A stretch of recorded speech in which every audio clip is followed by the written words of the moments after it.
Então, vamos iniciar a mesa número 13, a sessão 13, da jornada de pesquisa do Instituto de Economia deste ano, 2020, tá? Hoje é 22 de outubro, tá? O tema da mesa é macroeconomia e política monetária, tá? Vamos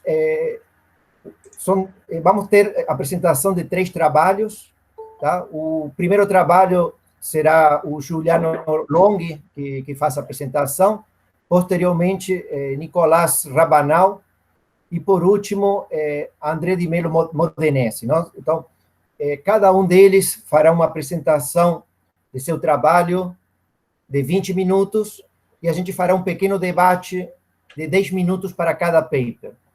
No final do último trabalho, a gente terá até 30 minutos para discutir, debater ou comentar os trabalhos, tá? Então, vou pedir para o Juliano iniciar a apresentação, por favor.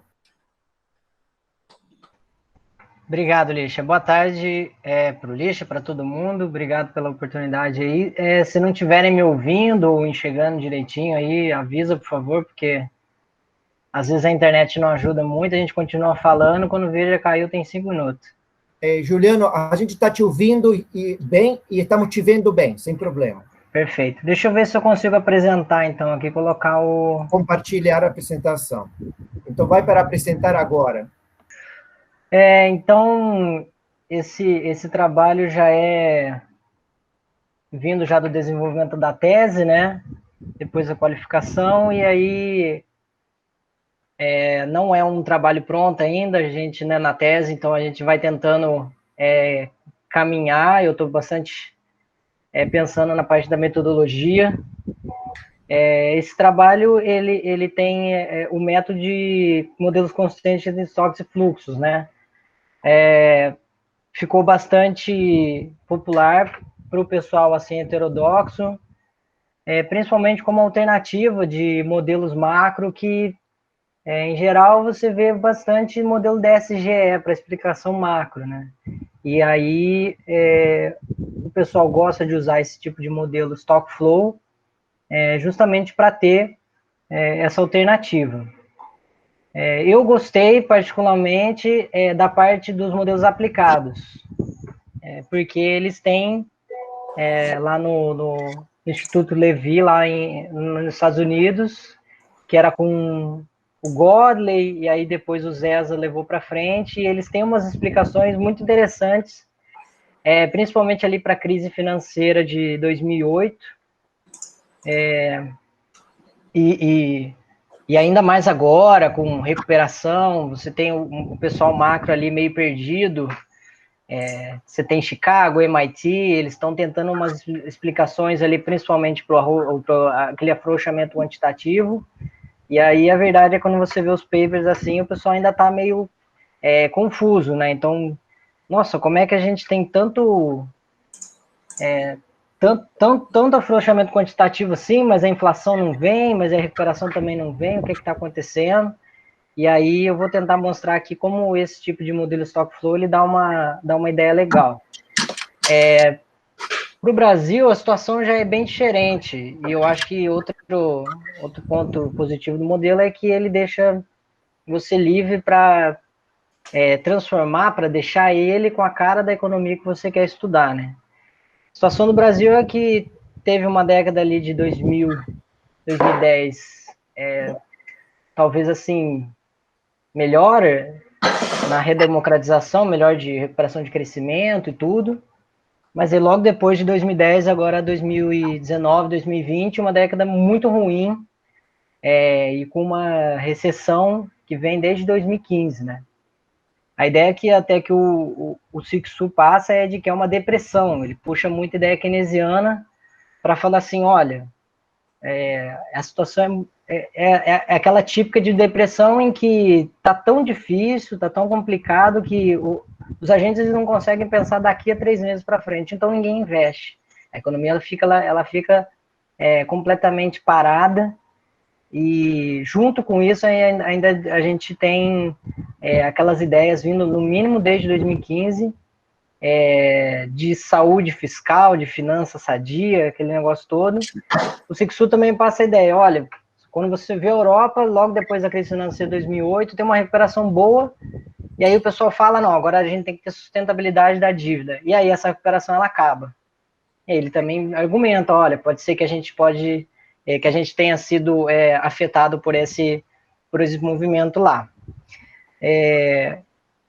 Eu vou mostrar uns dados aí para a economia brasileira, 2001 a 2018, trimestralmente. O que acontece, que chama muita atenção, eu coloquei em vermelho aqui 3 pontos assim no tempo, que até quando você coloca na econometria ali, ele mostra choque, né? Aquele momento de choque, que é a crise financeira, em 2008. Então, essa linha roxinha era o Ibovespa, você vê que ele dá uma queda gigantesca ali em 2008. Já para 2010, ele recupera praticamente no mesmo nível. Isso aqui tá tudo, as séries estão em dados reais, né? Tá tudo deflacionado. Ele dá uma recuperação boa ali em 2010, até o PIB do Brasil ele cresce bastante e depois já cai tudo. O que chama muita atenção nesse período, assim, pelos dados que eu peguei, é principalmente essa questão do endividamento. Primeiro, endividamento das famílias, que é essa parte laranjinha aqui. Então, ele está ali em 100, mais ou menos, ali para 2001, e ele vai fechar ali em 2014 mais de 3 vezes do que era ali mais ou menos em 2010. E o endividamento também das firmas, que é esse azul claro, ali no índice maior do que 250. E é interessante como é difícil para essa curva voltar. E elas não acompanham a renda disponível e o gasto do setor privado, que é consumo mais investimento. Então, o gasto e a renda estão aqui, o endividamento das famílias está aqui em cima. É um negócio que ele chama muita atenção, e que aí a ideia da minha tese é testar, olha, será que é isso, que é algum problema nessa parte financeira da economia brasileira? Isso aí explica alguma coisa? Aí a gente tenta modelar e tentar entender se isso pode tentar explicar ou não. Outras coisas que chamam atenção, por exemplo, o Bovespa depois também não recupera nem acima ali da renda disponível. Eu acredito, eu não tenho até hoje os dados, mas eu acredito que esse índice também ainda não está bom, principalmente com esse tanto de circuit breaker que teve ali no comecinho da pandemia. Os preços das casas, o índice de preço imobiliário, que ele parece que ele dá uma bolha ali em 2014, tem muita gente que também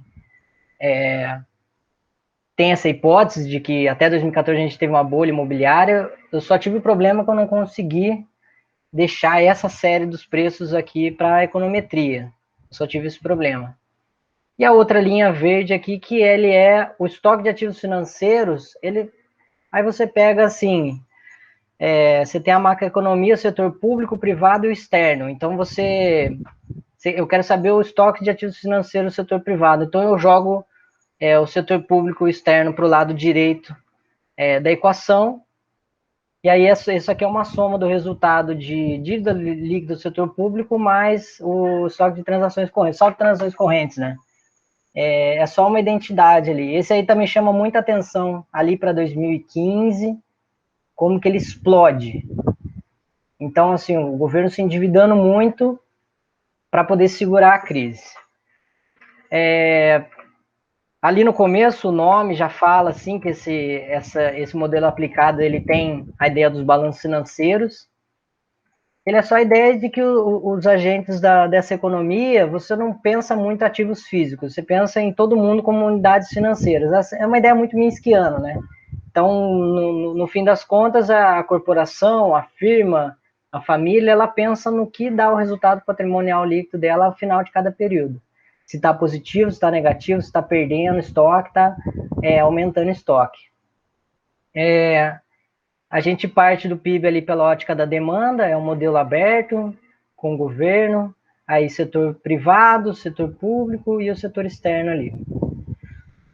Expande só para manter essa identidade contábil aqui na equação 2, para ver as transações entre um setor e o outro só, e aí você reescreve na 3 e aí na 4 para ter, por exemplo, você tem o resultado de cada setor. Então, na equação 4, você tem o saldo de transações correntes aqui, o déficit do governo, e aí do lado esquerdo da equação aqui você tem a poupança do setor privado menos o investimento, você vai ter o resultado líquido do setor privado, né? Você pode colocar esse investimento do setor privado em evidência para mostrar, por exemplo, que o governo se endividar mais pode melhorar a questão do investimento, mas a ideia é que ele é da esquerda para a direita, né? É o investimento que determina toda essa galera, é o investimento que determina a poupança da economia, né? É o gasto em investimento que determina o resultado que é a poupança. A poupança, ela não ela é a posteriori, né? Ela não é a priori, ela é um resultado patrimonial líquido, ela não é alguma coisa que determina o investimento, ao contrário. Isso aí é só para passar a ideia geral, assim, do setor privado da economia. Para fazer a equação mesmo da econometria, você tem um setor privado que ele coloca ali as famílias acima junto, e aí você quer entender, mas o que determina consumo e investimento, né? Então é aquela ideia estoques e fluxos. Então, o consumo e investimento, né, gasto privado, são função do fluxo de renda disponível, do estoque de ativos financeiros, e aí de um vetor Z, que são vários elementos financeiros. Aí você pode pensar, por exemplo, uma valorização do estoque de ativos, valorização do seu estoque imobiliário, enfim, aí vai depender da sua economia, do jeito que você quer modelar. Aí, para fazer a equação ali do gasto privado, eu peguei os dados de várias fontes de dados, né? Do IPEA, do BIS lá da Suíça, do Banco Central também, de 2001 a 2018 trimestralmente, e aí a ideia é de colocar essa equação que está aqui no final. Então, o gasto do setor privado igual a aí o fluxo de renda disponível, o estoque de ativos financeiros, o preço dos ativos financeiros, que ele é o Ibovespa, né? Aí, essas outras duas séries aqui eu peguei na série ali do Banco da Suíça, que é o endividamento das famílias e o endividamento das firmas, né? E aí fazer uma equaçãozinha ali e entender o que pode estar acontecendo. Aí eu estimei coisa bem simples mesmo, que o pessoal lá dos Estados Unidos, eles fazem também uma equação só. Eu tentei fazer parecido ali, porque eu ainda vou fazer na tese, toda a metodologia eu vou deixar um pouquinho mais robusto, né? A ideia aqui é só passar o do setor privado. Então, ele deu os resultados mostrando muito o que o gráfico mostra ali, né?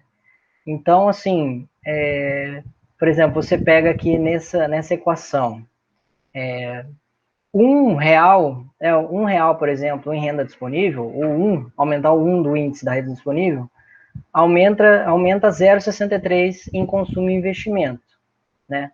Isso aqui, ele é esperado.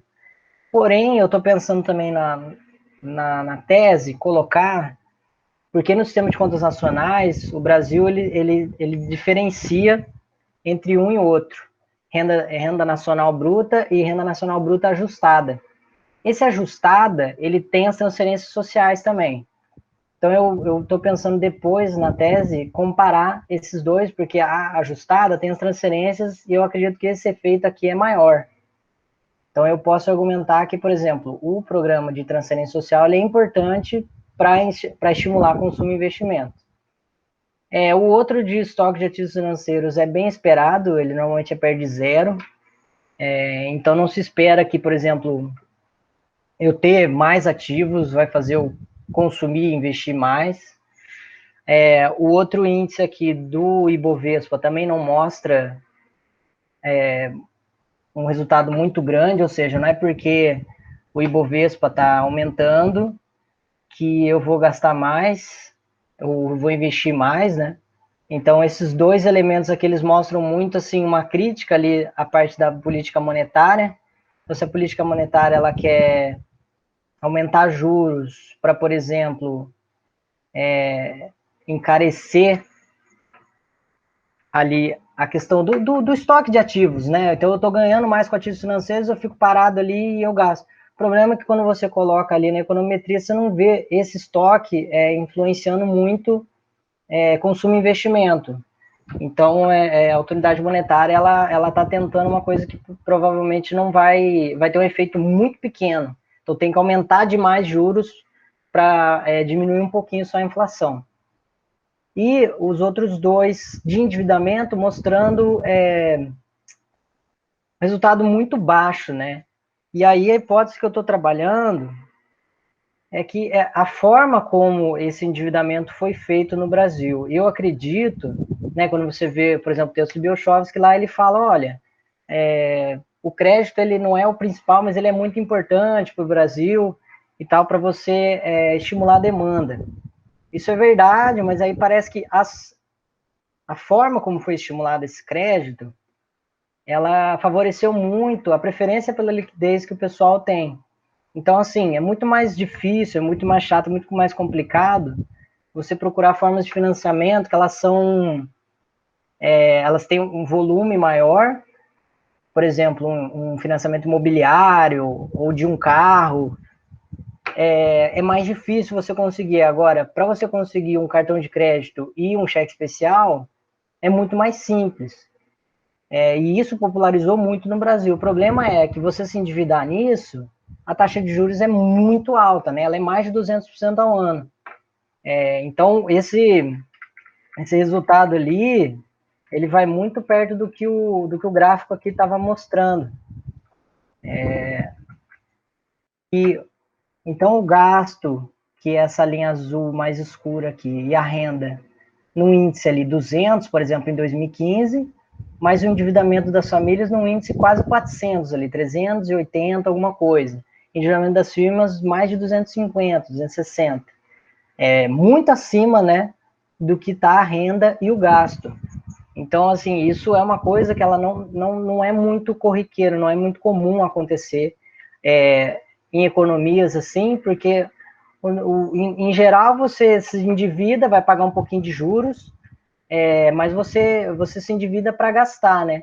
Então parece que houve um movimento assim de endividar para gastar ali até 2008, mais ou menos, só que isso aí depois explode, nunca mais acompanha a renda e o gasto do setor privado. E quando você faz alguns outros modelos ali também para tentar entender o que está acontecendo, mostra também que, assim, você faz modelo VAR, por exemplo, você faz uns cenários, assim, para tentar entender o seu modelo, ele mostra que, por exemplo, você aumenta o endividamento, aí consome um pouco, mas aí depois o consumo cai. Então ele tem 2 trimestres para frente, ele tem um efeito negativo. Que é aquele negócio, eu endivido para gastar agora e depois eu paro de gastar porque eu estou pagando parcelas, né? Então, assim, o que essa parte está mostrando principalmente é isso, assim. Parece que as formas de se endividar no Brasil, elas deixaram o setor privado, né, as famílias acima, numa situação muito difícil para se recuperar sozinho agora. É mais ou menos a ideia que eu comecei falando assim. Então, essa situação depressiva é muito difícil você ter uma recuperação de demanda efetiva que melhore o resultado de PIB, de investimento, tudo, porque está todo mundo muito endividado, aí tem que pagar essa dívida, mas aí se paga, não vai gastar, se não gastar, não tem investimento, não tem consumo e não estimula a renda, né? Então, parece que o setor privado ele fica naquela situação, se correr, o bicho pega, se ficar, o bicho come, não sabe para onde vai. E aí o que eu costumo salientar é que você vê que o governo ele pode até se financiar mais, se endividar mais, que é o que essa parte verde mostra aqui, mas isso não é muito efetivo, entende? Da forma que o governo se financia e se endivida também, ela não influencia muito demanda efetiva, né? Aqui você vê na renda disponível e no gasto privado. Você vê aqui, olha, tem um momento que eles estão subindo, a dívida está até caindo. Depois ela sobe, mas na verdade o setor privado cai. Então, assim, seria mais interessante para o governo ele fazer essas medidas que estimulam, né, a renda disponível, que é mais política fiscal mesmo. Ficar restrito à política monetária para tentar tirar o país da crise não parece, pelo que os resultados estão mostrando, os dados empíricos e tal, não parece ser a situação assim mais vantajosa para tentar estimular o crescimento e sair dessa situação de crise.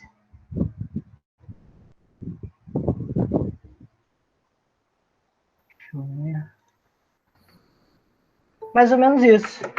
Tá. Não sei se eu passei do tempo, acho que eu passei do tempo, né? Não. Está fazendo Nossa. 20 minutos. Está ótimo. Não, primeira vez, consegui. Você vê. Então, se alguém tiver alguma pergunta ou gostaria de comentar o trabalho do Juliano, a sua apresentação. Juliano, eu te faço uma pergunta. As famílias se endividaram. A narrativa tua. As famílias se endividaram. As empresas se endividaram. O governo se endividou. Quem financiou tudo isso? Ou seja, meu problema é uma questão de consistência. Ou seja, na tua análise de estoques e fluxos, você tem que ter alguma equação de consistência, não? Porque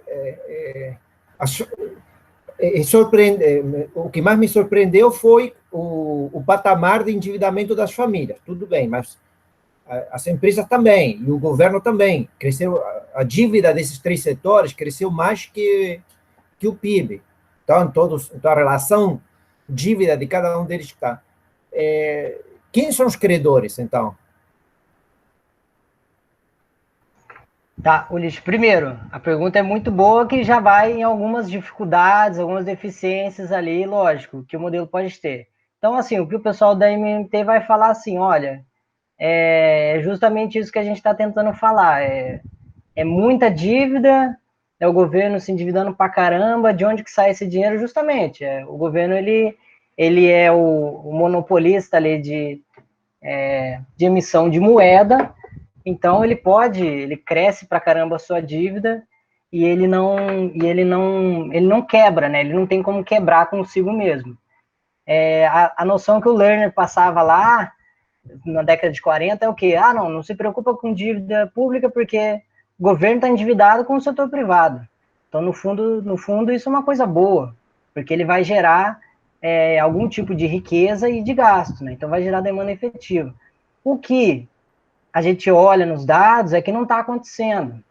E aí eu lembro um pessoal que está se perguntando isso, olha, mas a gente está fazendo esse movimento quantitativo aí grande pra caramba, mas não vem inflação, não vem gasto, e nada muda, né?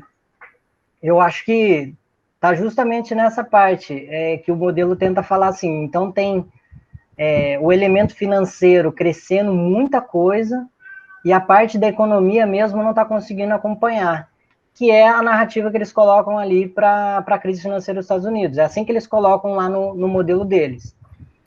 O que faltou de consistência ali é que eu não coloquei o modelo inteiro, não. Normalmente eu coloco, aí eu demoro muito apresentando, aí eu estouro o tempo e tal, mas o modelo ele é maior. É que eu acho que assim, eu coloco só algumas coisas fundamentais para a ideia geral ficar mais clara. Então, assim, mas ele tem modelo, ele tem setor por setor, ele tem gráfico, ele tem todas as equações. É que eu acho que normalmente, assim, perde poder explicativo em apresentação, assim, aí eu acabo deixando, mas ele é para ser fechadinho. Tá bom, mas a minha pergunta, então, é a seguinte, vamos colocar de outra forma. Se tem dívida, tem um credor, obviamente, não sei. Alguém deve para outra pessoa, para outro setor. Tá?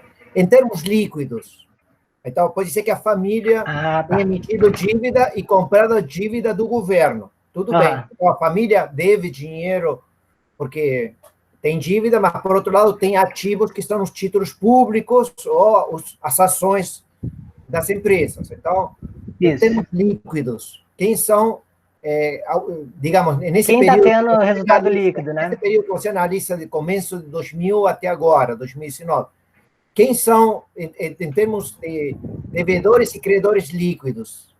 Aham. Como que é essa situação? É que eu não coloquei esse outro gráfico, mas aí tem também no sistema de contas nacionais, você consegue fazer o resultado líquido para cada setor também. Na verdade, quem está sempre credor são as instituições financeiras. As instituições financeiras, elas estão sempre com o resultado líquido positivo, porque majoritariamente as famílias devem para as instituições financeiras, né, os grandes bancos, e o governo também, porque é a forma dele de fazer política monetária. Ele vai com o mercado secundário ali de títulos públicos. Tem muitas famílias que compram? Tem, mas assim, o banco ele tem uma capacidade ali de comprar muito mais, e quando você vê também ali nas contas nacionais, é a instituição financeira que tem a maior parte dessa dívida, que detém a maior parte dessa dívida. A gente também é deficitário em transações correntes desde 2000 e acho que nesse período todo aí, só 2002 a gente não é deficitário em transações correntes. Então a gente está deficitário em todos os setores. O A passivo ideia é que externo líquido está aumentando, o passivo externo líquido aumenta, tá bom. isso. E só quem está tendo resultado líquido positivo são as instituições financeiras e famílias que têm esse tipo de ativo. Aí o que acontece? Esse tipo de ativo, ele é muito estéreo. Eu acho que é a palavra estéreo, porque ele fica parado ali. Ele fica parado no tesouro, ele fica parado no banco. Ele é o tipo de ativo que ele não incentiva investimento. Então você vê quem está com muito dinheiro, quem é muito credor, instituições financeiras, por exemplo, eles não investem, eles não participam muito em formação bruta de capital fixo. Então, e justamente quem participa está tendo resultado negativo. Então, isso aí foi um outro ponto que é importante também na análise, que você me chamou a atenção agora, que eu lembrei. Então, assim, é basicamente isso. Quem é credor é a instituição financeira.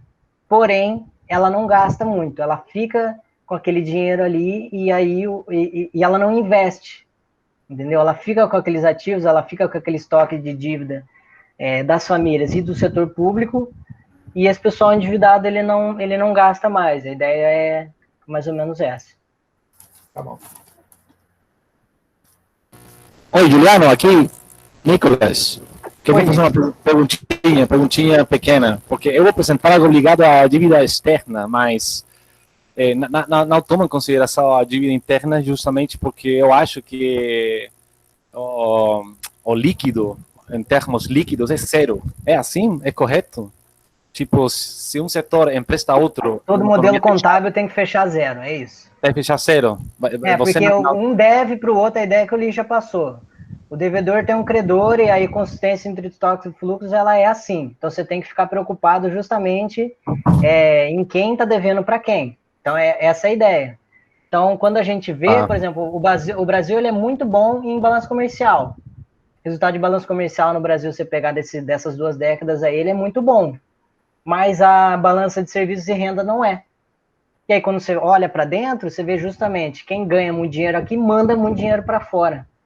Então, o setor produtivo, ele não consegue ter um resultado suficiente para compensar essa parte. Então, a gente fica com passivo externo. Tem um pessoal da Unicamp, eu esqueci o nome do professor, que ele fala bastante da questão externa.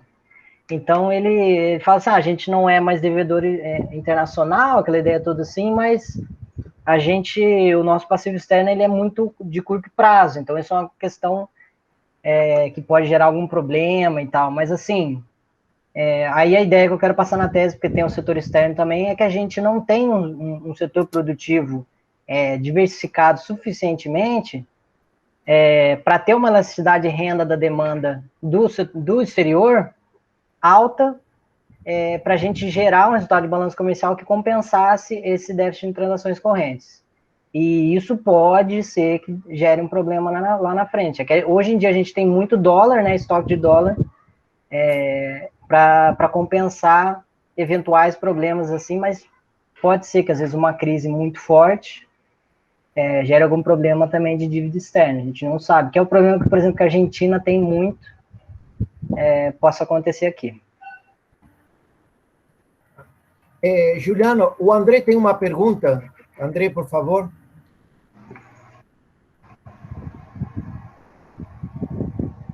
Que ele me colocou aqui no chat que tinha uma pergunta. Sim. Bicha, Fala. obrigado. Ô, Juliano, é uma dúvida bem pontual. É uma questão dos dados. A gente já conversou sobre isso, eu não lembro. Você tem 71 observações. E aí queria saber se não dava para esticar um pouco essa amostra. Então, eu vou tentar esticar até 2019 para a tese. Eu acredito, para trás não tem. Para esticar para trás, você não consegue. Eu vou tentar achar mais, que eu queria pelo menos ali desde 96, sabe? Até 2019. Eu acredito que 2020 já não compense muito. Se você pegar os gráficos lá, ele tem 3 choques estruturais já. Aquilo ali dificulta a econometria demais. Os testes, eles ficam com muito problema e é difícil você deixar bonitinho, né, para fazer as equações. Então dá para esticar um pouquinho ali. Mas eu estou torcendo assim do que o pessoal fala assim, não, a partir de 60, 70 observações já é uma amostra suficientemente grande. Agora, que é trimestral, né? Se eu tivesse mensal, por exemplo, mas aí eu precisaria de dados mensais, não tem. O IBGE, ele tem contas nacionais trimestrais. É o máximo que eu consigo ter, assim, de amostragem. E depois você tem que ver como modelar essas quebras, né? Que pode ser um ponto... Agora eu estou pensando em dummy. O pessoal coloca uma dummy no meio do modelo ali e fala, dummy tal ano.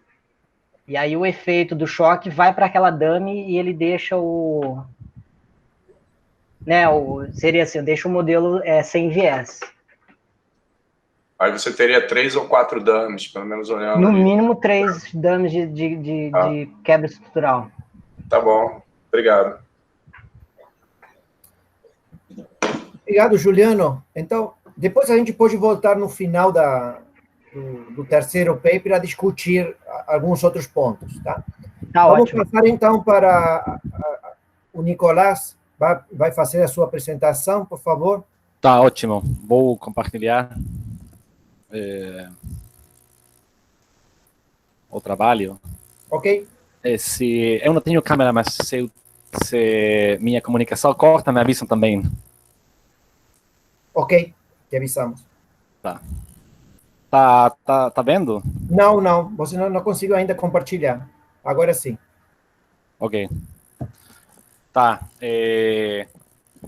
Esse é um trabalho que, obviamente, ainda está em andamento e eu penso usar também na minha tese como um capítulo, mas ainda tenho que trabalhar muito mais. Então, a motivação que está escrita aí da fazer este trabalho é justamente depois da crise de 2007 e 2008 do Atlântico Norte, a hipótese de fragilidade financeira minskiana, digamos, ficou novamente a ser falada, né, entre economistas. Mas o problema que eu achei é que não tem muitas formalizações dessa hipótese para economias em desenvolvimento, especialmente pequenas e abertas. Então, daí meu objetivo é pegar o conceito da armadilha financeira, que é elaborado pelo professor Roberto Frenkel, que ele, por sua vez, pega essa hipótese Minskiana, mas só tem uma representação verbal do ciclo. Então, aí eu quero fazer uma pequena formalização desse conceito através do modelo para economias pequenas e abertas, justamente. A minha hipótese que eu elaboro aqui é que as economias em desenvolvimento têm uma maior probabilidade de ficar preso dessa armadilha, porque no intento de integração financeira ocorre necessariamente através de um regime de altas taxas de juros. E aqui é onde eu pego também esse conceito de hierarquia da moeda, que ajuda a explicar esses altos juros, tá? Então, para descrever os fatos estilizados muito breves, o padrão cíclico dessa integração seria, e também olhando a evidência empírica, pelo menos aqui na Latinoamérica, nos fins da década de 70, começos dos 90, que o início do ciclo de uma economia em desenvolvimento é caracterizado por uma forte entrada de capitais estrangeiros, brilhantes expectativas, tá? E um momento nesse contexto de um crédito interno. Esse aumento do crédito interno estimula a demanda dos bens domésticos e ativos financeiros domésticos. Esse excesso de demanda dá lugar a uma mudança dos preços, ou um aumento dos preços, os quais têm ganhos de capital e, a sua vez, estimulam o investimento. No começo, esse feedback pode ser positivo, mas também gera uma fragilidade, né, no sistema. Essa fragilidade, pelo menos no setor real, vem por essa inflação, ou esse aumento dos preços, tende a valorizar a taxa de câmbio. Essa valorização da taxa cambial estimula importações de bens e um deterioro crescente do balanço do pagamento. Mas esse balanço de pagamento, quando precisa ser financiado e não tem recursos próprios, dá lugar a um déficit estrutural. E aí onde reside o problema. No déficit estrutural, quando uma economia precisa pegar recursos externos para financiar esse déficit, ou o consumo interno. Agora, pelo lado financeiro do ciclo, esse ciclo começa com altas taxas de juros, justamente porque as moedas das economias em desenvolvimento têm uma hierarquia muito menor, ou seja, muito menos liquidez que as economias principais. Então, aqui eu cito um trabalho do professor Fernando de Paula e Daniela Prates, da Unicamp, um trabalho que está na JPKE, que descreve muito bem esse conceito de hierarquia, e eu pego esse conceito para explicar também por que necessariamente a integração é feita por meio das altas taxas. E justamente nessas altas taxas, o que Setterfield fala, que a autoridade enfrenta um dilema, pois essas taxas elevadas, ao mesmo tempo, gera um contexto de elevada fragilidade. Então, a integração já começa do princípio, já num contexto de alta fragilidade. Então, esse é o dilema que também é muito importante ter em conta. Agora, em algum ponto dessa fase de boom, alguma notícia, já seja política, social, econômica, que ameaça a carteira dos investidores, os fará correr hacia posições mais líquidas, é dizer, hacia moeda estrangeira. Ou seja, existe uma corrida contra os ativos domésticos, o qual gera um forte aumento da taxa de juros e um colapso da moeda. Esse colapso da moeda, por sua vez, gera impactos na economia real, na queda do produto, Então, no começo foi um problema puramente financeiro, a apreciação da taxa de câmbio e altos juros, termina sendo um problema sistêmico, tá? Geralmente com um contexto de crise de pagamento, financeiras e da moeda. Então, o que eu tento formalizar esse conceito de armadilha financeira é que depois desse ponto de inflexão, uma economia cai num caminho onde precisa financiar com recursos externos, mas esse caminho é instável, né? Um caminho onde a dívida cresce ao infinito. Então, vou tentar mostrar as condições, o mecanismo para tentar sair desse contexto, sair dessa armadilha. Então, o modelo que eu tento desenvolver é simples, para uma economia pequena aberta, que é liderada pelos lucros e também pela dívida. Então, poderia dizer que esse modelo é Kalekiano porque tem dois setores, empresas e famílias, com empresas que aí está a equação 1, reflete o lucro das empresas. As empresas têm uma propensão a poupar e as famílias não. As famílias consumem toda a sua renda. Onde a equação 2 reflete o salário das famílias. Então, o consumo da economia seria uma soma dos salários mais da renda das empresas.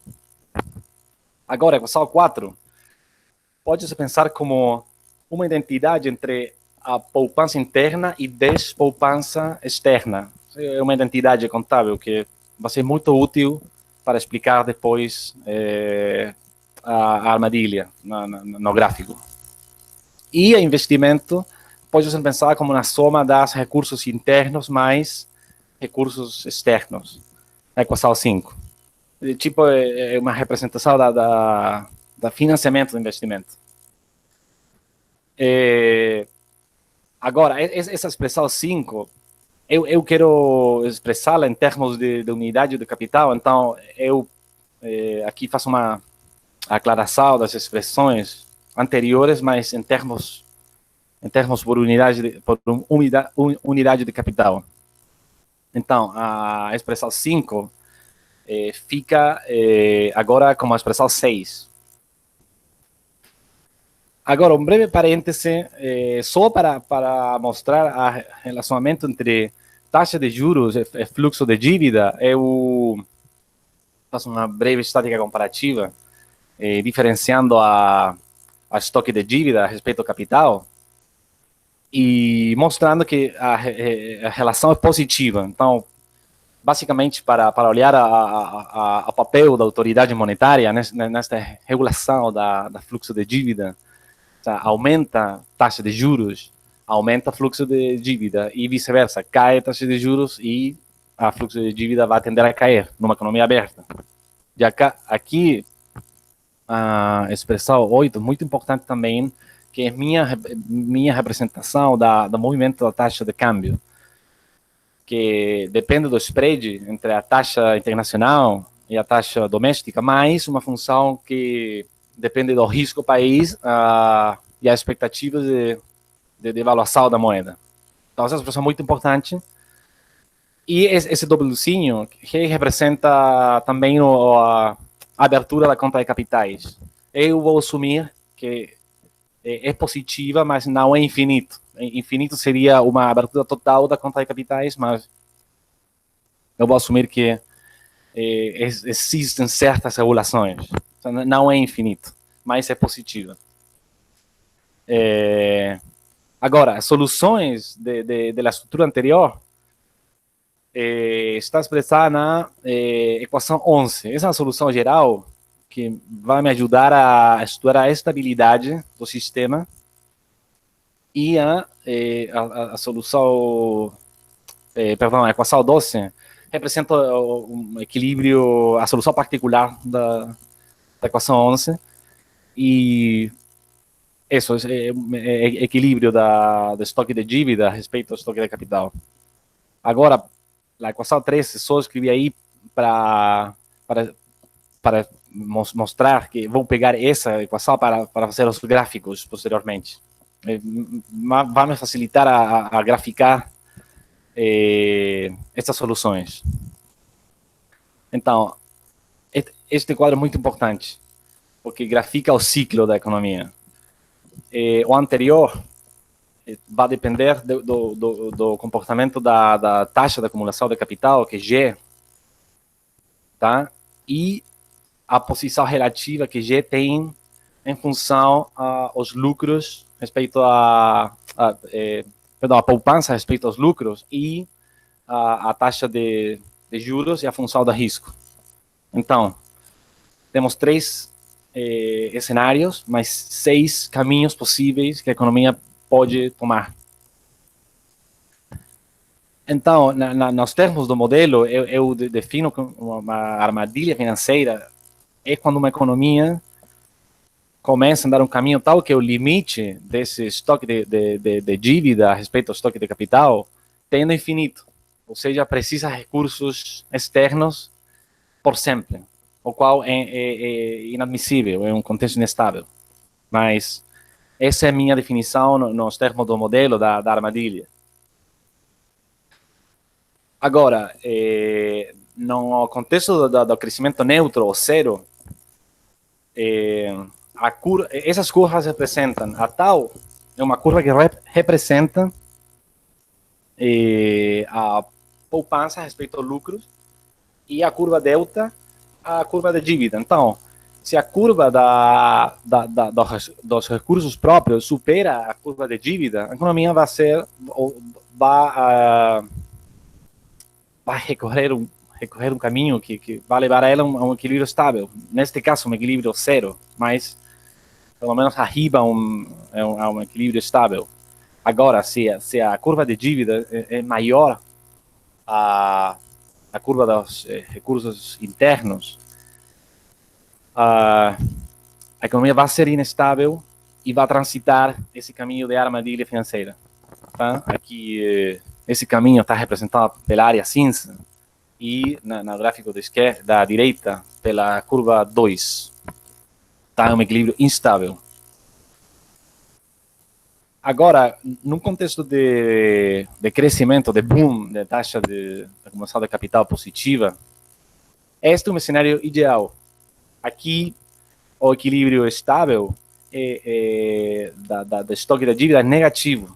Neste contexto, uma economia poderia se considerar, em termos bisquianos, como hedge, totalmente coberta. Neste contexto, uma economia é possível de financiar seu próprio crescimento e também financiar o crescimento do resto do mundo. Este é um cenário ideal, uma economia totalmente credora. Agora, no boom, também com a taxa de acumulação do capital positiva, pode se dar que a economia precisa se endividar para sostener seu próprio crescimento. Também converge a um equilíbrio estável, mas precisa se endividar. Aqui seria o asterisco, representa esse ponto de convergência. E aqui, em termos mexicanos, seria uma economia especulativa. Ou seja, cresce positivamente, mas precisa financiar, seja seu investimento ou sua poupança com recursos externos. Precisa se endividar, mas ainda é estável. Agora, num contexto de colapso, quando a taxa de acumulação de capital é negativa, a economia fica em um cenário instável, ou seja, não arriba a um equilíbrio estável. Neste contexto, a economia pode transitar 2 caminhos. Um que está na direita do equilíbrio e outro na esquerda. A minha hipótese original de que uma economia em desenvolvimento tem mais probabilidades de cair na armadilha, aqui a gente pode ver, porque num contexto de altas taxas de juros, vai gerar que o equilíbrio tenda a ser mais à esquerda, porque vai ser maior o denominador. Altas taxas de juros vai gerar um denominador que é maior e, portanto, vai tender a que o equilíbrio, o Rho estrela, tende a ser mais à esquerda. Então, vai deixar uma área da trajetória da armadilha muito maior. Por isso, uma economia em desenvolvimento vai ter mais probabilidades, segundo este modelo, de cair na armadilha, num contexto de colapso. Então, a ideia é tentar mudar esse equilíbrio para a direita, para assim tentar colocar a economia na esquerda desse equilíbrio. É como a gente muda esse equilíbrio para a direita. Bom, nós temos gráficos, eu preciso elevar minha curva tal, e se é possível também fazer cair a curva delta. Como elevo minha curva tal? Gerando um aumento da poupança, ou da propensão a poupar das firmas. E, assim, a curva tal vai subir e a economia, no primeiro momento, vai cair na Rho 1, Rho asterisco 1. E, também pode ser produto um choque de despoupança externa, ou seja, um aumento de exportações ou aumento de comércio internacional, pode ser. Aumento de termos de intercâmbio também vai aumentar essa curva tal para cima. E pelo lado da curva delta, vai cair, se cai o risco, por exemplo, o risco do país cai, vai tender vai produzir uma queda da curva delta para baixo. Também numa baixas expectativas de devaluação, vai ser cair a curva delta. E também, aqui onde joga o papel da autoridade monetária, se a autoridade monetária faz cair, neste contexto de colapso, a taxa de juros, também pode gerar uma queda na curva delta, para baixo, e portanto, fazer um desplazamento do equilíbrio Rho 2 para a direita.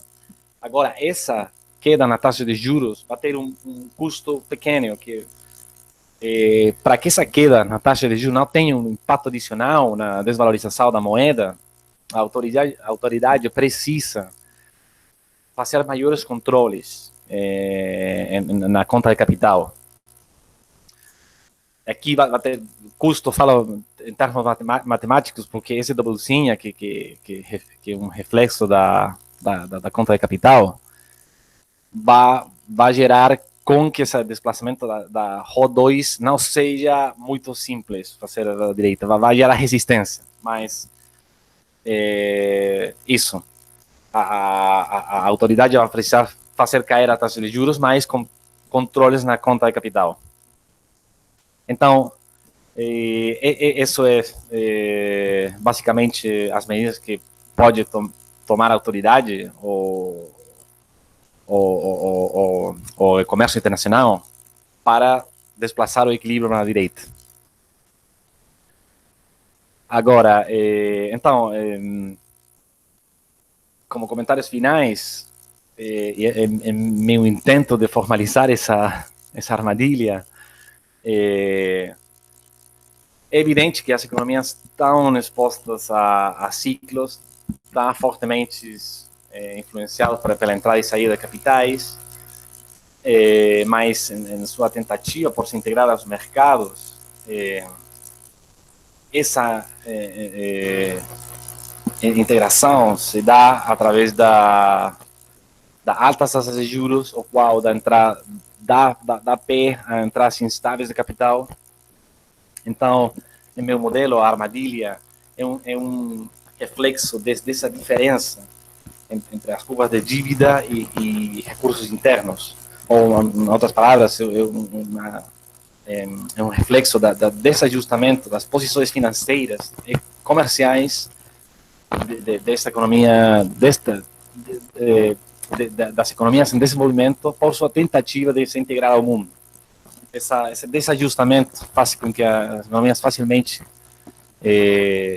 caminhem no caminho da armadilha financeira.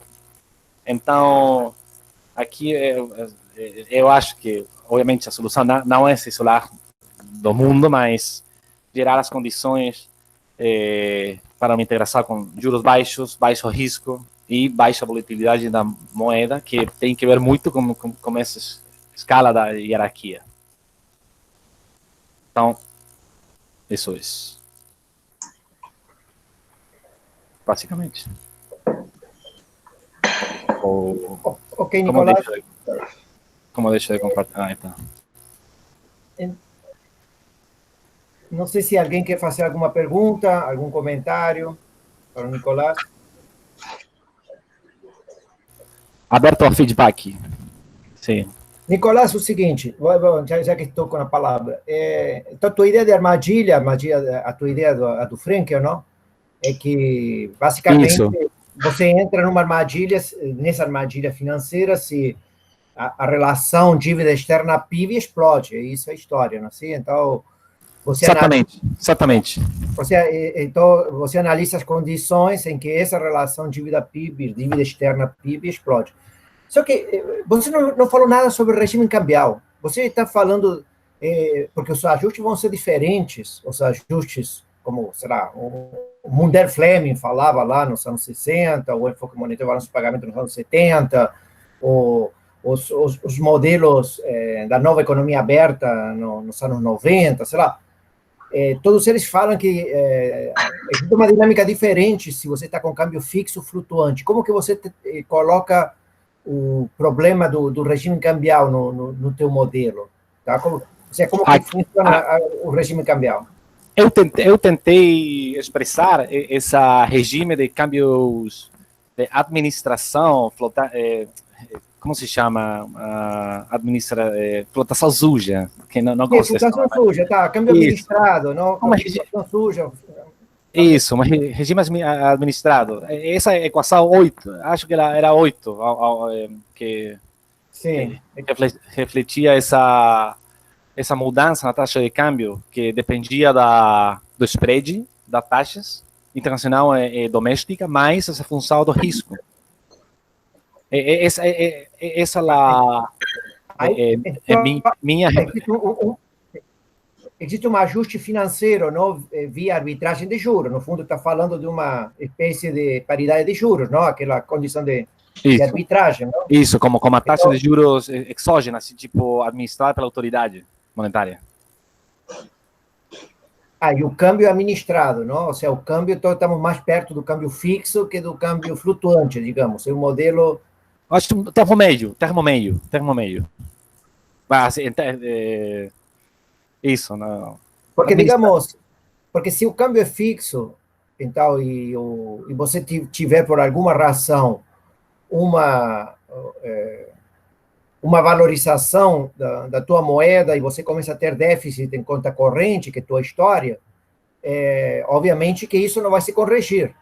E aí você pode entrar nessa trajetória meio explosiva da tua dívida externa, não é assim? A minha pergunta é sobre câmbio flutuante, se você mudasse o regime e colocasse a possibilidade de você ter que exista um ajuste no resultado do balanço de pagamento através do câmbio, porque aí, digamos, se você está com déficit na conta corrente, ou déficit no teu balanço de pagamento, você vai ter um aumento, uma desvalorização da tua moeda, isso meio que é automático, isso deve ajudar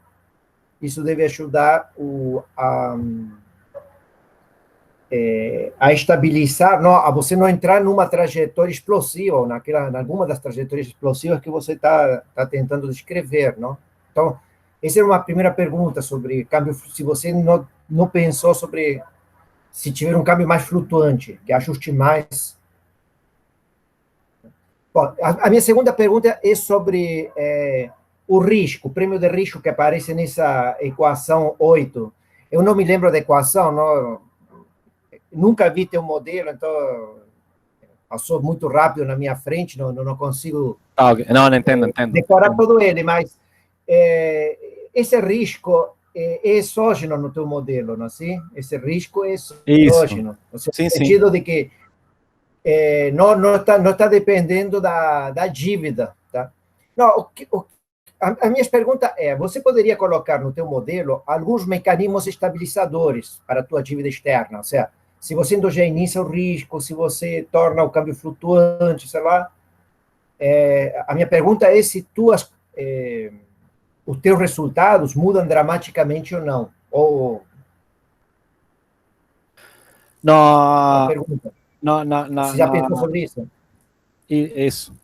No risco endógeno, não pensei ainda. Não pensei. Só eu coloquei essa função do risco das expectativas de desvalorização só para mostrar que são variáveis muito importantes, porque Frenkel fala disso também. Ele incorpora em sua análise o risco, o país e expectativas. Mas essa função tipo endógena ainda não pensei. Só coloquei como fator como um fator que faz que a taxa de câmbio mude. Ou seja, se os seus agentes têm muitas expectativas de desvalorização, a moeda finalmente vai se desvalorizar. E com respeito à taxa flutuante, no modelo, se eu deixo a taxa completamente flutuante, vai afetar negativamente na estabilidade, porque o denominador de equilíbrio vai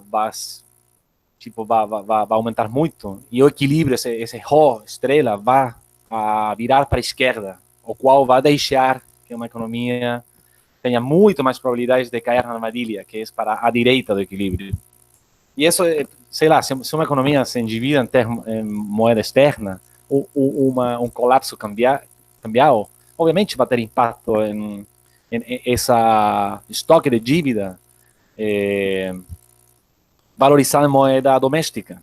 Ou seja, uma crise cambial, imediatamente, automaticamente, vai ter um impacto na mudança da dívida em termos de moeda doméstica. Então, aí no modelo tem um reflexo. Se a moeda explode,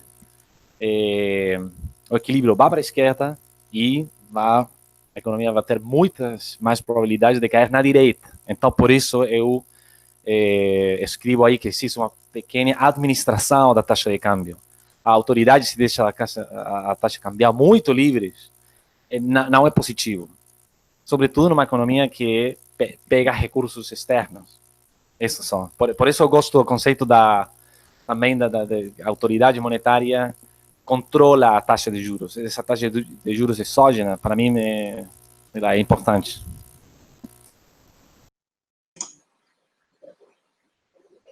Professor André? Ok. Não sei se... Pode falar. Sim. O Nicolas, uma dúvida aqui. O que aconteceria se você mudar a moeda doméstica do endividamento? Faz diferença se o governo está endividado na própria moeda ou na moeda externa? O que isso aconteceria? Perdão, aqui no meu modelo eu não considero governo, não tem essa gente. Então, isso pode ser uma melhora, incorporar governo. Só tem firmas e famílias. Então, mas se você mudar a moeda do endividamento externo, ela é a moeda externa? Seria aí recursos próprios, essa poupança interna que eu falei. Se não pega recursos externos, pega recursos domésticos, que seria essa poupança. Esse erro, sim. Ou poupança neta da acumulação do capital. Tá. Em relação à observação que o Lixa fez, eu não sei se seu objetivo é endogenizar o risco, já tem muita coisa, mas acho que talvez o risco poderia ter um componente exógeno e um endógeno.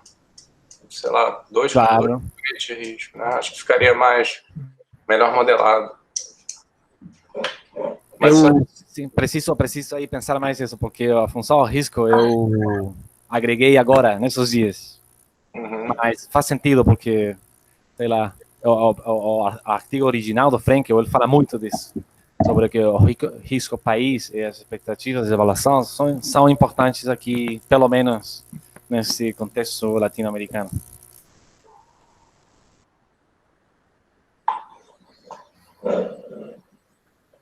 Ok. Mais alguma pergunta? Algum comentário? Então a gente volta depois no final. Tá ótimo. Sim. Tá. Obrigado. André, é tua vez, o Débora, está Débora aí também? Vocês, então, podem apresentar o trabalho, por favor? Vou compartilhar minha tela aqui, um segundo. Ok. Bem, então eu queria agradecer ao Ulisses por estar coordenando essa sessão e agradecer e parabenizar também o IE por mais essa jornada de pesquisa, que é um evento muito importante, tanto para os nossos alunos quanto para os professores e pesquisadores estarem tendo contato, né, entre si e mostrando suas pesquisas. O que eu vou estar apresentando aqui hoje, na verdade, é um ensaio escrito com a professora Débora Pimentel, da Rural, que, na verdade, ele surgiu de uma demanda para um livro, está sendo organizado pelo professor João Sixor, cujo objetivo é traçar utopias. Então, o objetivo básico do nosso capítulo é pensar de uma forma mais utópica o que seria um Banco Central ideal.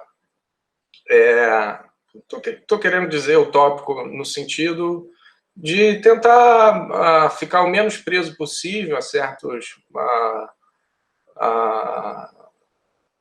talvez até certas crenças que são muito arraigadas, e tentar pensar um pouco além da realidade, no sentido de desenvolver o que seria algo ideal e ver até que ponto existem restrições de ordem prática à implantação, vamos dizer assim, desse modelo de Banco Central ideal. Então, na verdade, é um ensaio, acho que eu falo rapidamente o meu recado aqui, e depois a gente parte para as perguntas. O objetivo, então...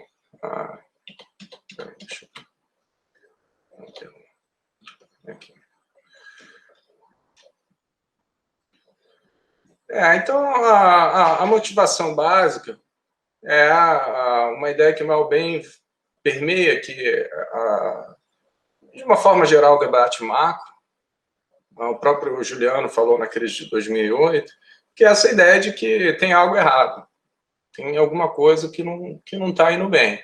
Então, a economia global está estagnada desde o final dos anos 2000, não tem nenhum sinal mais contundente de recuperação de nenhuma das principais economias. A China continua sendo ali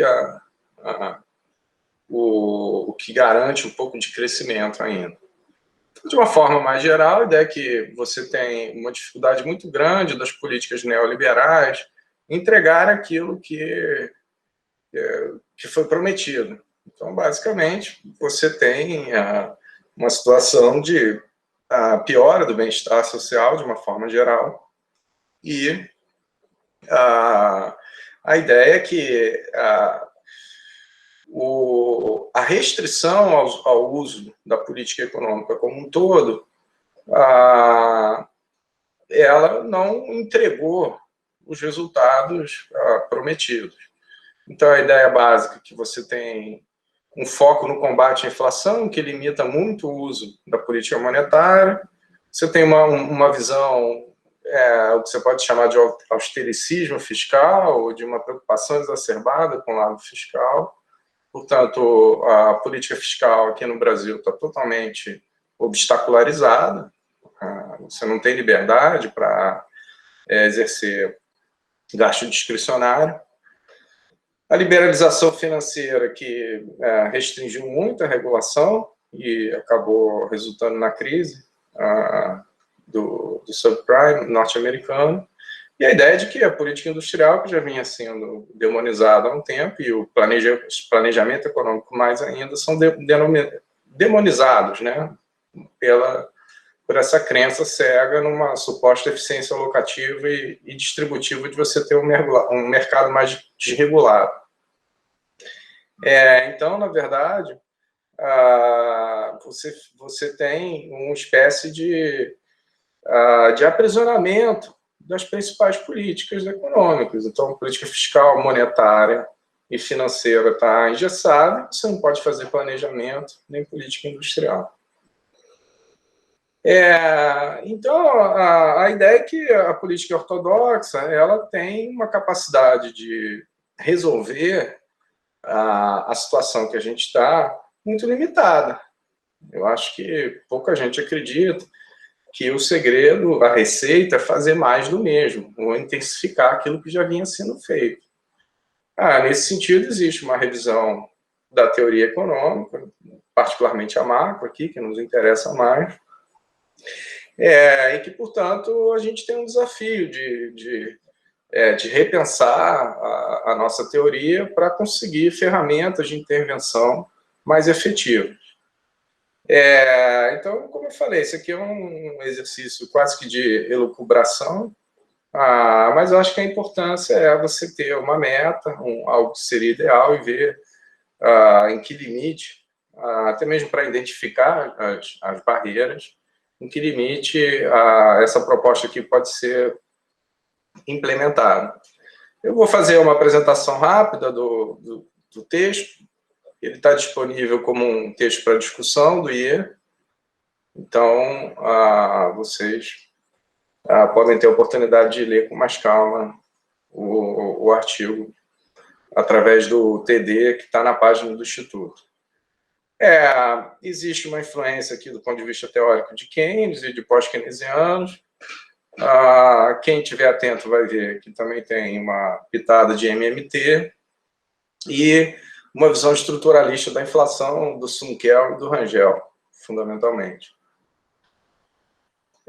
Bem, o principal objetivo desse Banco Central utópico seria manter os níveis de emprego e de renda, em linha aí com finanças funcionais, e, nesse sentido, a estabilidade de preço ela se torna secundária em relação ao papel do Banco Central. É fundamental você ter uma coordenação entre as políticas fiscal e cambial. Nesse sentido, aquela compartimentalização entre Banco Central e Tesouro Nacional como ente da política econômica, ela deve ser evitada, ainda que do ponto de vista analítico seja importante você separar o que é política fiscal do que é política monetária. A ideia é que, do ponto de vista do planejador ou do gestor, isso tem que ser feito de uma forma mais coordenada, mais integrada. Existe já de cara obstáculos legais a essa proposta, que vão bater justamente num ponto fundamental, que é você ter o financiamento monetário por parte do Tesouro, por parte do Banco Central, Tesouro Nacional. Então, a ideia é que, a princípio, você não tem um impedimento de ordem fundamentalmente econômica que te impeça do Banco Central de financiar. A ideia é que existe, sim, na legislação, fundamentalmente os artigos 164 e 167 da Constituição, a previsão de que o Banco Central não pode financiar o Tesouro. Então, nesses dois artigos, está definido que a competência da União para emitir moeda é exercida pelo Banco Central, mas a ele está vedada a concessão de empréstimos ao Tesouro, ou de qualquer órgão ou entidade que não seja participante do sistema financeiro. E também proíbe a operação de créditos que exceda o montante de despesa de capital, com uma forma de você estar introduzindo aqui no Brasil que se chama de uma regra de ouro, algo que internacionalmente está em desuso. Então, fundamentalmente, com esses dois dispositivos constitucionais, você já tem aqui uma barreira ao financiamento monetário do Tesouro Nacional por parte do Banco Central.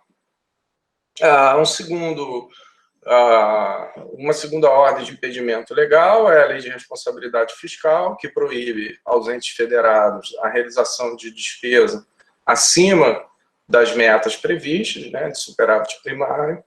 E, finalmente, mais recentemente, em 2016, a Emenda Constitucional 95, que fixou o teto dos gastos.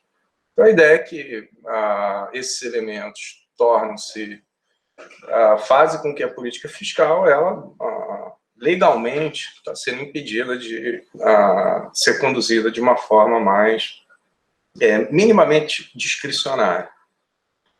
É importante notar que a estabilidade de preço ela se torna secundária, nesse sentido, é um Banco Central que se opõe ao previsto pelo regime de metas de inflação. A ideia por trás aqui não é de que a estabilidade de preço seja relevante, mas sim de que a estabilidade não deve ser delegada, essa tarefa de manter a estabilidade de preços, ela não deve ser delegada exclusivamente ao Banco Central, que, de fato, vai ter um papel mais coadjuvante. Então, nesse sentido, o que a gente está falando aqui é que o olhar macro para a inflação, em particular o gerenciamento da demanda agregada por meio do Banco Central, ele tem que ser complementado com uma perspectiva setorial da evolução dos preços, para atacar focos inflacionários específicos. Eu acho que esse repique inflacionário agora, do mês passado, associado à alta dos alimentos, mostra muito como o Banco Central tem dificuldade, tem limites para estar atuando em certas pressões inflacionárias que, nesse sentido, estão muito fora do seu controle. Então, a ideia básica é você ter uma estratégia de desenvolvimento, ou seja, a estabilidade de preço ela não deve ser delegada meramente ao Banco Central, ela deve ter, na verdade, um lugar de destaque na política econômica, mas enquanto um dos objetivos de uma estratégia de desenvolvimento. Então, eu tenho que ter política industrial, tem que ter política creditícia, de ciência e tecnologia, tem que ter política de abastecimento interno, justamente para minimizar os gargalos setoriais, que lá na visão estruturalista da inflação, chamados de pressões inflacionárias estruturais, se a gente quiser usar aqui o Sunkel. Então, basicamente, a gente tem aqui uma visão ressaltando que a estabilidade é relevante, mas, face à sua complexidade, você não tem uma regra de bolo para combater a inflação. Não existe qual é o regime monetário ideal. Na verdade, a estratégia ideal de combate à inflação, do ponto de vista keynesiano, é uma estratégia que, em última análise, passa pelas definições de políticas de desenvolvimento, de planejamento econômico. Então, basicamente, se a gente quiser pensar em alguns instrumentos alternativos, eu já estou partindo para o final, a gente pode usar política de renda para evitar que, por exemplo, desequilíbrios setoriais no mercado de trabalho gerem pressões por aumentos salariais excessivos ou muito acima dos ganhos de produtividade. A política de renda também pode servir para controlar a inflação de lucro. Uma política de defesa da concorrência também pode evitar pressões de preço associadas à existência de regimes mais concentrados, ou melhor dizendo, menos, que tem um grau de competição menor, ou que particularmente não concorrem via preço. E, finalmente, a utilização de estoques reguladores de bens essenciais e estratégicos para estar compensando eventuais choques negativos de oferta. E aí, mais uma vez, aí chamando a atenção para o exemplo recente da inflação de alimentos, que está puxando a inflação como um todo, você já tem uma certa dispersão no IPCA, mas a origem foi justamente o desmonte dos estoques reguladores de arroz e de feijão. Não quero entrar em particular nesse ponto, mas eu acho que ajuda a ilustrar. Era basicamente isso.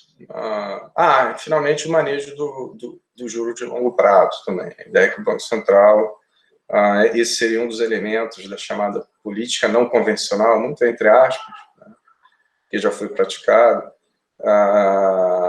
do Fed, por meio da chamada Operação Twist. Então, é basicamente isso, deixar mais para perguntas. Obrigado, Luiz. Ok, André. A tua apresentação foi a mais curta, só durou 14 minutos. Tá, então deixa eu aproveitar, deixa eu só falar um pouquinho, enquanto o pessoal formula as perguntas. Ok. Eu acho que pode ter pessoal da pós aqui interessado em pesquisas, ou, enfim, eu vi que tem uma porção de nome aqui que eu não conheço. Então, só falar um pouco da minha produção, acho que esse é um exemplo do trabalho que eu já tenho feito há anos, que com esse foco de política monetária, regimes monetários, dinâmica da inflação. A Débora é coautora desse grande projeto de pesquisa. A gente tem uma perna mais teórica, esse é um exemplo, mais conceitual, a perna mais empírica. A gente está montando um site para formalizar aqui o nosso trabalho. Ele chama Observatório do Banco Central. Aqui tem, o site ainda está em construção, em breve vai ter um link da página do IE para o site. Então, aqui, basicamente, eu sou o coordenador, tenho a colaboração da Débora também, e então disponibilizar aqui meu e-mail também, quem tiver interesse, entrar em contato, se quiser falar de pesquisa, de matéria, no semestre que vem, enfim. E alunos de graduação também, claro, que tiverem interesse em uma eventual orientação. Então, obrigado aí por esse merchandising aí, Lixa. Obrigado. Tá. De qualquer forma, você pode descompartilhar já a tua tela, então? Sim. Só para, se alguém quiser depois compartilhar outra coisa. Ok. Não sei se tem alguma pergunta que gostariam de encaminhar para o André. André, eu te faço uma pergunta rápida, então. Qual é a diferença entre o Banco Central, o tópico, e o Banco Central dos anos 60 ou começo dos anos 70? Digamos, você falou que tem o banco, tem tópicos do Sunkel, não? Tópicos lá da CEPAL. Qual é a diferença? Grande parte do que você está propondo ou descrevendo me lembra muito daquele período, 1960, 1970. Tem diferença, não tem? Como que você percebe isso? Sim, eu acho que a influência do estruturalismo aqui, ela é forte. Se é isso que você está falando de... Não, do ponto de vista histórico, digamos, nosso Banco Central, o Banco Central brasileiro, nos anos, digamos, anos 60, ou quando foi criado em 64, ou anos 70, não existia a Constituição de 88, não existia a Lei de Responsabilidade Fiscal, existia a famosa conta-movimento naquela época, que tinha uma integração entre o Banco Central, o Tesouro Nacional, o Banco do Brasil. Tinha nos planos de desenvolvimento, não? Nos anos 70 teve os planos de desenvolvimento. Então, muitos dos tópicos que você colocou me faz lembrar essa época. Não sei se você não era... Bom, você já era nascido? Não, você ainda não tinha nascido. Mas... Não, ainda não. Estava quase. Estava quase. Tá? Mas eu acho assim, qualquer tentativa eu entendi um pouco melhor, de comparar a situação atual lá com aquele quadro dos anos 60, acho que em termos de atuação do Banco Central fica complicado, primeiro pelo regime de alta inflação crônica, o que gerava muita marola no sistema. Então, de qualquer forma, sim, nesse sentido, sim, é um Banco Central que tem uma veia desenvolvimentista, é um Banco Central que não tem essas amarras que você falou, como você bem disse, ainda não tinha a Constituição de 88, a Lei Camata, ela é mais recente ainda, né, a Lei de Responsabilidade Fiscal anos 90, e de fato você ainda tinha aquele vínculo entre o Banco do Brasil, né, Tesouro, política monetária, né, através da conta movimento.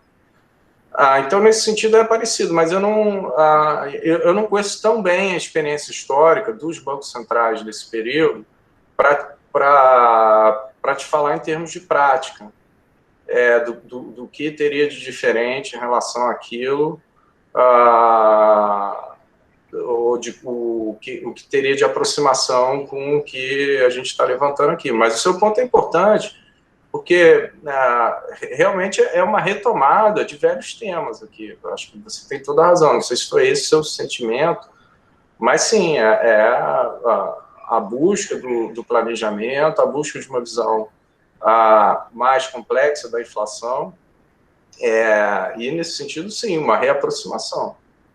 Aí eu concordo com você. Tá ok. Não, porque a tua apresentação me lembrou um pouco essas histórias dos anos 60 e 70, ou a visão sobre política econômica e monetária. Tá? Era só um comentário. Tá, obrigado, mas obrigado pelo interesse. Tá? Não sei se alguém gostaria de fazer uma pergunta para o... Aqui, professor. Fala, Nicolás. Não, sou pequeno, mas ligado com minha proposta também. Qual deveria ser, segundo a sua opinião, aí o papel do Banco Central, né, nesse contexto global, numa economia, sei lá, nesse movimento? Como deveria ser esse papel aí do Banco Central? O papel é esse, é um papel de eu acho que assim, o que tem de mais forte aí é o financiamento monetário, ou para um monetarista, um financiamento inflacionário do déficit público. E, nesse sentido, é um Banco Central que é funcional, né, isso que eu tinha falado, no sentido de teoria de finanças funcionais. Então, eu não sei se respondeu a sua pergunta, mas a função do Banco Central é essa, é estabilizar o nível de emprego, contribuir para uma situação, se você quiser, de mais estabilidade macroeconômica, porque ele vai estar possibilitando uma ação anticíclica, né, por parte da política fiscal.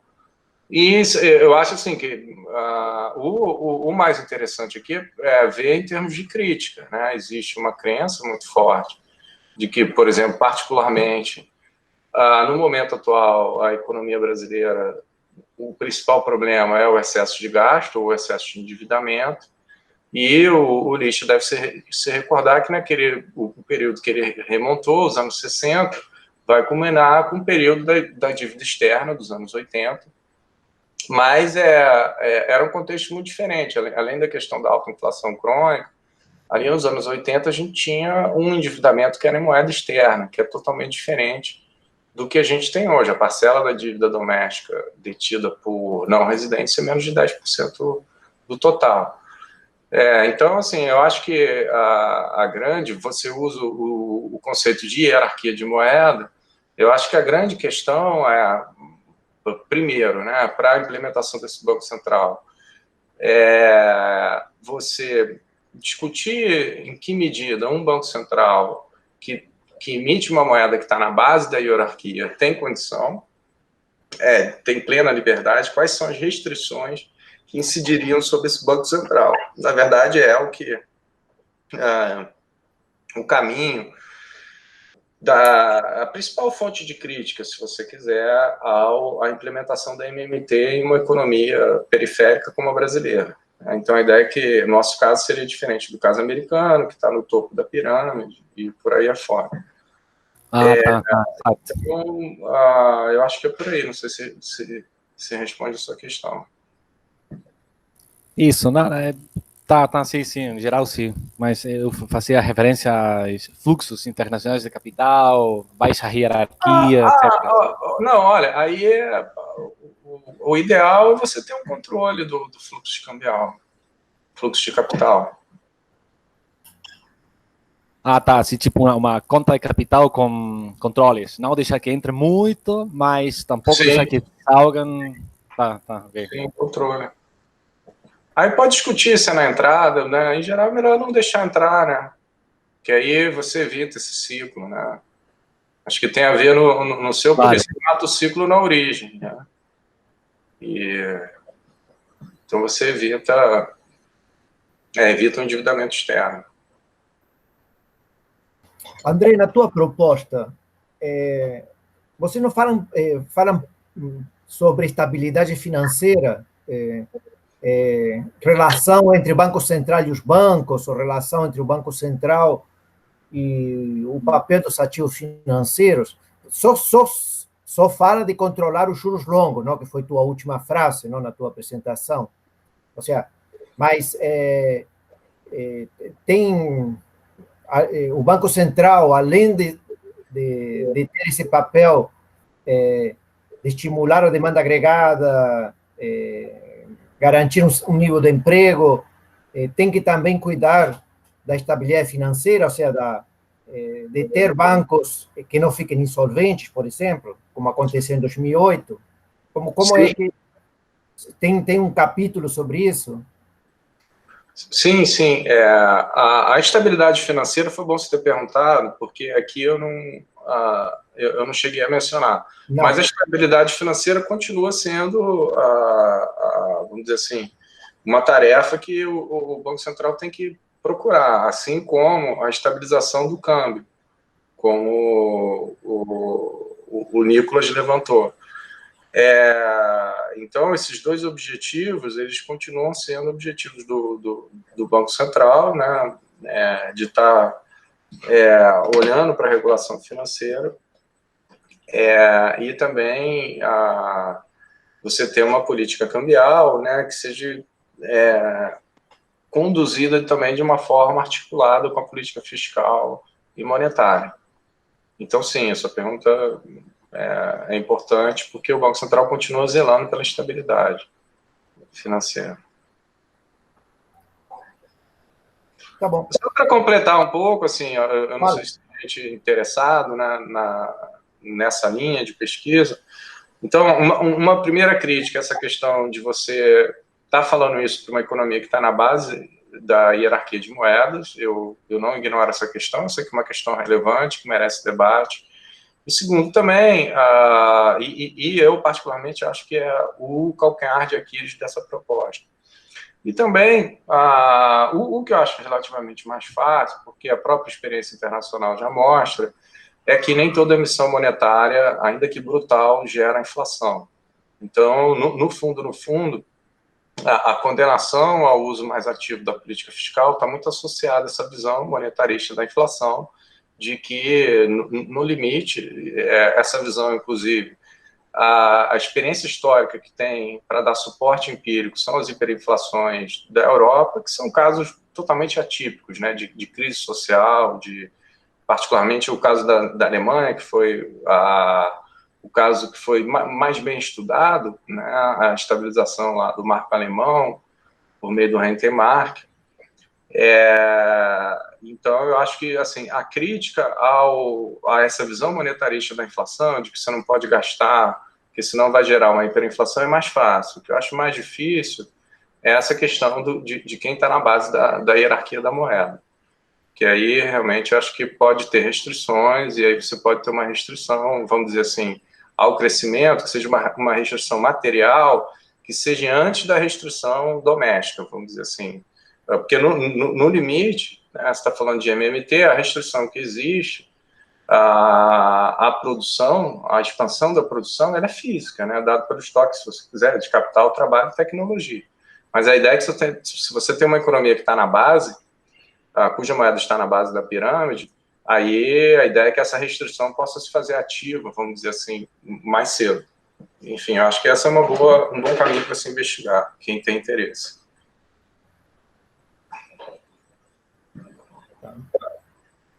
Ok. Não sei se alguém gostaria de fazer uma pergunta. Já estamos nos 20 minutos finais, ou no final do... Então, pode ser para o André, ou para o Juliano, para o Nicolás, para quem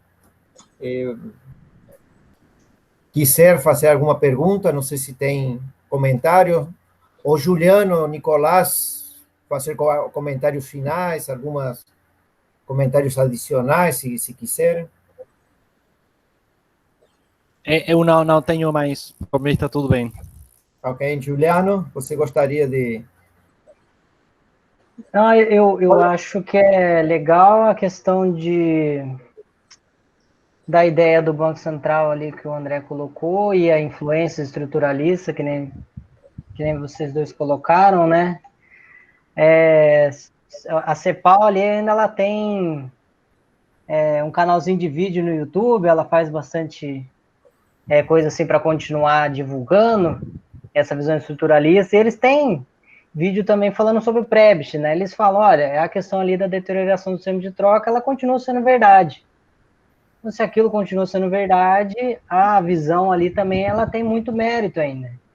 Então, para combater a inflação, você tem que levar em conta a questão estrutural, você tem que levar em conta a disparidade, a desigualdade que tem entre setores, a formação de preço de um setor, a formação de preço do outro. Um mais oligopolizado, outro mais transacional, uma parte que é mais agropecuária, que é nossa aqui, mas às vezes o preço é muito dado pela parte de fora. Então ele colocou também a questão ali de ter que ter estoque, e a gente abriu mão de ter estoque para fazer política de preço, acreditando que política monetária vai segurar, e aí já tivemos um problema. Então, eu acho que muito do que eles falavam ali sobre inflação, se bem que a gente teve muito problema, tal, mas eu acho que tem que levar muito em conta ainda, principalmente por esse tipo de coisa.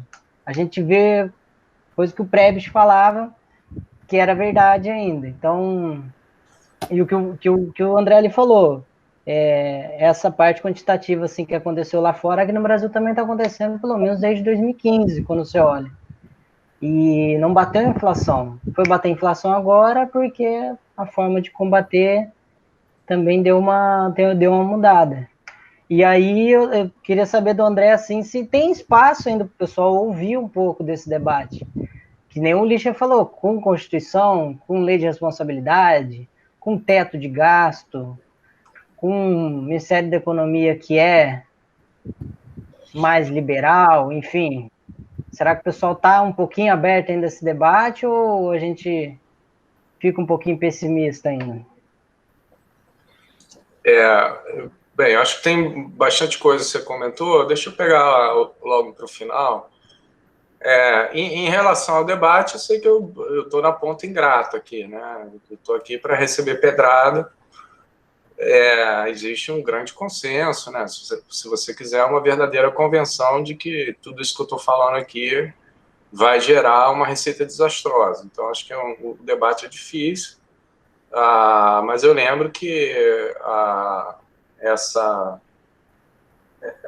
esse grande consenso em torno do liberalismo que marca o período, ele foi gestado, forjado por décadas e décadas. Então, desde meados do século passado, que você tem aí um processo de consolidação das ideias liberais, com eventuais retrocessos pequenos, mas se você for ver, a tendência é essa. Então, eu acho que essa proposta aqui é uma proposta que vai contra a ortodoxia, e, em particular, em relação ao debate das causas da inflação, eu realmente concordo com você que o estruturalismo tem uma capacidade explicativa muito grande para a gente. E não só aí o Prebisch, mas aí é mais o Sunkel e o Rangel também. Então, eu acho que